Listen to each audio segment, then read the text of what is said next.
Hi, everybody. I hope you're all well and in great spirits. Today, I want to talk about East Los Angeles and what it meant to me as someone who didn't grow up there and formed their opinions about it through the media. This was before um, YouTube and Facebook. So I'm talking about books, news articles, the theater, television, etc. So I came of age in the 80s, and I think the 80s are very distinctive from the 90s. I think when I hear folks who came of age in the 90s talking about it as if it was the most special time, what they focus on is the high level of violence and gang activity that was occurring. In the 80s, the gun violence wasn't what it was. Even the style, I think, was different. Some people still wore suspenders, which had pretty much disappeared by the 90s.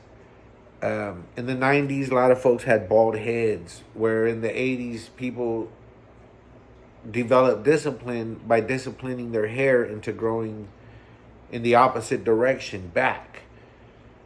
I think in the people from the 90s, I see less creased up today than I do people who came of age in the 80s. Like, that stayed with them. Despite me hearing a lot of 90s babies talking about back in the day and creases and Ben Davises, I don't ever see them creased up. Despite what they're saying being the complete opposite of how they present themselves. People from the 80s, I think, still, they wouldn't wear jeans unless they were creased up. And in the 80s, while I'm forming my views of the world, I'm seeing that Chicanos, a lot of them have this walk and talk and swagger that intimidates others. And I see that there's a sense of pride in that. And then, maybe I was in the third or fourth grade, Zoot Suit comes out.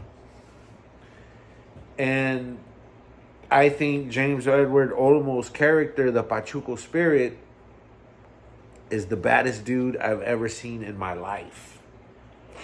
Especially when he comes down in the black suit with the red and he's walking sideways and he sees Henry Reyna, who is the accused murderer of the guy during the Sleepy Lagoon battle. And Henry says, "Yole, I thought I lost you," I said. And then James Edwards Olmo's spirit character, who is the Pachuco Spirit, he represents the spirit of Pachucos. He says, "It take more than the U.S. Navy to wipe me out," I said. And that was the baddest shit I'd ever heard in my whole fucking life. Like, maybe not, we'll say Pachucos. And I was like, man, that's what's up. That's what's up. And of course, I knew that this takes place in LA from watching the entirety of the play. I love the play. Then you see other movies. You're watching Chips, and they got an episode where there's some 80s vatos that, they're living that street life and they're badass. And so I'm seeing this and all of the things that the media is feeding me about these people that I see greater than life, they're based in LA, in East LA. So before I'd ever been there, I was already forming these ideas about it. And then, as I got older, I remember driving past it, coming back from Mexico. We would do the 2-day drive and then spend Las Posadas, Mexico, Año Nuevo, Los Santos Reyes there, and then come back before the field work starts again. And sometimes we would stop in East Los. And for me, at that point, East Los also represented something more than the gang culture that the media had told me existed there, which there were vatos around me, older vatos, because I'm still, you know, a little chavalito, who walked around with one button and suspenders and creased down. And the clothes were not oversized to the sizes you saw in the 90s. Like, they just took it too far. But we would stop there and get a fruit cup from a street vendor. And that represented the very last place in Mexico before I had to come back home to a different reality. LA represented East LA. When we stopped and got those fruit cups, I'd never seen a fruit vendor, a street vendor, a paletero in Sacramento. I'd never seen them in Stockton. I'd never seen them in Avenal. I have relatives in all these places. I'd never seen them anywhere in the United States outside of East Los, other than the 80s. And so getting that fruit cup meant I still had this little last connection, this last hoorah with Mexico. It represented Mexico in a way for me, not the gangsta. Fast forward some more. The same would happen if I went to Disneyland now. You know, I'm a little bit older. I might go to Disneyland. I might drive there with my family. We would stop in East Los because, you know, I'd read LA Weekly and they talk about King Taco or other places. And I just wanted to see what it was like. And I was always blown away by the density of raza there. Here, even in like the most raza neighborhoods, you do got some diversity of people. And there it was all raza. This is now moving into the 90s.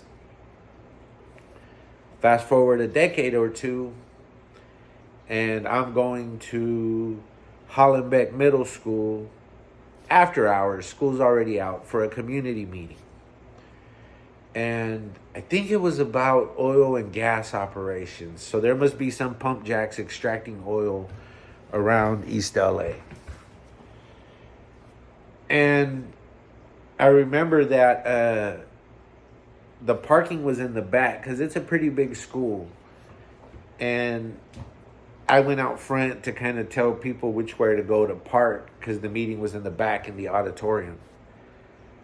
And I remember thinking, man, it's a good thing this is the 2000 something, because I probably would have got hit up really fast. Like, what are you doing standing in the street in East Los directing like traffic? It looked kind of shady, but I was there on behalf of, you know, the government. I got to be really careful about what, like, how I say these things. But so I was there to talk about, you know, these justice issues. And then afterwards, some folks asked if I wanted to go out for drinks. And we went to this, like, industrial area. And I'm, like, reading the graffiti. I'm really intrigued by the graffiti. And I see how it changes. And also, you know, I'll go back and say that in the 80s also, I would buy Teen Angels magazines. And I would see the dedications and the drawings and the pictures, and there was always this heavy representation from East LA. And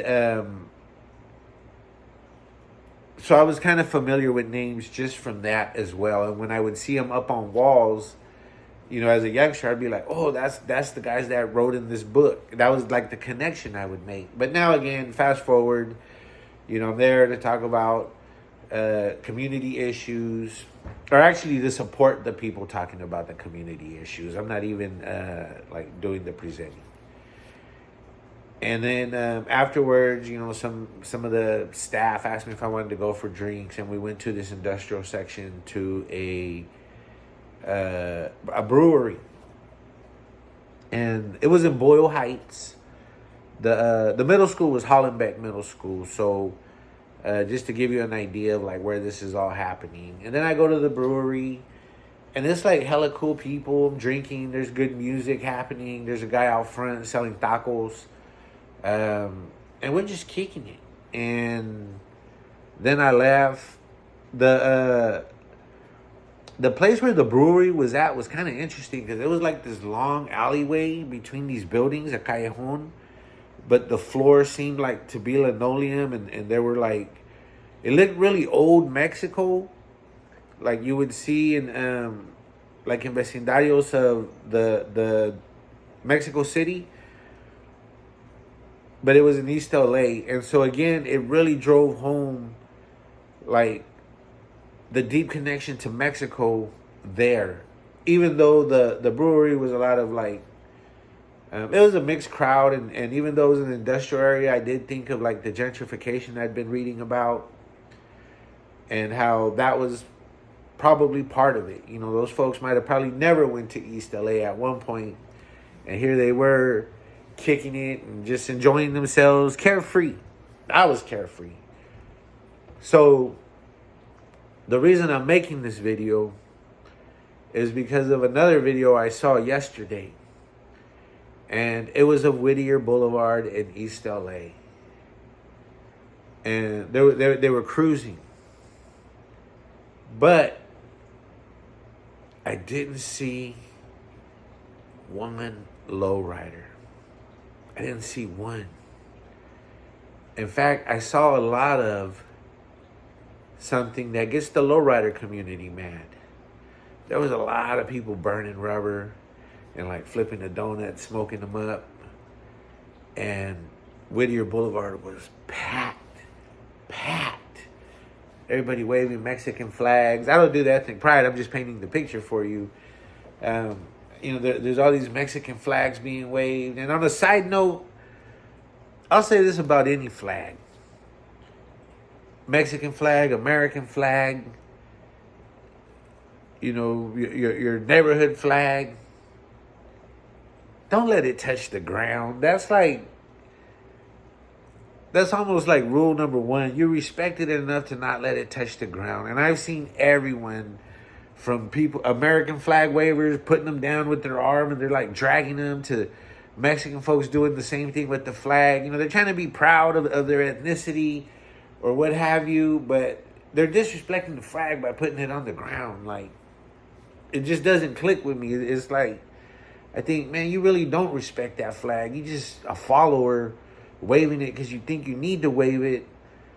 Otherwise, you would not let it touch the ground. That's just me, and I don't do the ethnic pride thing. Again, I'm just saying if I did, I would not let my flag touch the ground. But I digress. So there's no lowriders there. But Whittier is packed, it's cracking. And I'm tripping out because there's this like amazing crews. And it's all like work trucks and big SUVs, muscle cars, the shit like that Paisa's like. And what happened is Mexico won the Gold Cup in football, soccer. And at first I thought it was the World Cup. And I was like, oh, hell yeah. You know, I never known them to win that. Apparently they won the Gold Cup a few times. But it's still a huge honor. And as soon as they won, like, just all these people from East Los just came out and gathered on Whittier Boulevard to party and celebrate. And the crowd wasn't the same crowd that I had initially formed in my mind as a little baby based on the media, that it's just all Pachucos there.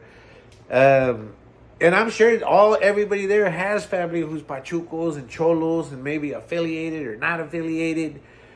But it just blew my mind to see such a huge cruise without lowriders. And they were asking people, what's up? And they're like, I got Mexico in my heart and I'm so happy we won. And again, I was like, fuck, what'd they win? Because y'all don't follow soccer. And And I didn't know. And so after I Googled it, I thought, man, I don't know if that happened anywhere else. The same way I never saw a fruit vendor outside of East LA in the early 80s. Now, every single corner, some people might say, oh, it's becoming a third world country. Well, you know what? In some places, the government don't do shit for that neighborhood. They take money from that neighborhood to give it to other neighborhoods that are richer. And so if not for those street vendors, there would be nothing there. They are building an economy. There's a lot of people in this community and in communities like East Los who are entrepreneurs and can do pretty good, man. We just need the government to not always be trying to put stuff in our communities that other better, wealthier communities, better voting. I won't say better, they're not better than us, but yeah, it's some systemic racism. It's well documented. The government admits it themselves. I'm not exposing anything that I couldn't point to 10 government documents that say, look, this is the shady shit we did and we're trying to make it better. But again, I digress. The point of this video is East Los. And so the same way I didn't see fruit vendors, maybe it happened and I just didn't see it. I'm not going to be one of those people that because I saw something and this is my life experience, I'm going to assume that's everybody else's. What I'm saying is that I did not see any other parties like that happen in response to Mexico winning the Gold Cup for football. And if something like that was to happen, I'm not surprised it happened in East Los. That being such a dense hub of raza and raza being so innovative and entrepreneurial. I mean, think about it, man. In the 80s, you had a Budweiser with some Clamato. That helped with the hangover. You got some vitamins from the tomato juice. Today, that same beer is in a mug with a little upside down bottle of tequila, a crab leg, a shrimp, a piece of bacon, a piece of celery, a little elote on a stick, a little hot dog on a stick, some cheese on a stick. Like, that's how innovative we've been, And so I'm not surprised that something that cool and spontaneous happened in East Los, because to me, beyond like just like what the media showed again in the beginning, I think it's been like a place of innovation. I think I heard about the student walkouts in East LA before I heard about, the justice battles for Chicano Park, which is a beautiful story. And so even the activism seemed to emanate from there. So yeah, that's my experience with them. The police showed up to the cruise, the sheriff, so they're going to shut it down. I think the channel is LA Confidential. I'm not sure. If the freaking police started throwing these hand grenades, like they were throwing them and then they would explode and little balls would come down and people didn't know if they were tear gas, but that's how they cleared the crowd. And then people kept coming back, and finally the sheriff's left. And there was still like another 40 minutes of video, which I didn't watch, but it was just very unusual for me to see a big old cruise like that, and there was no lowriders there, and it was still all raza, and they were celebrating and kicking it, and the streets were packed. And so, congrats to Mexico for that Golden Cup win. And, I hope all those people made it home safely and had a good time. And all is well that ends well. Much love.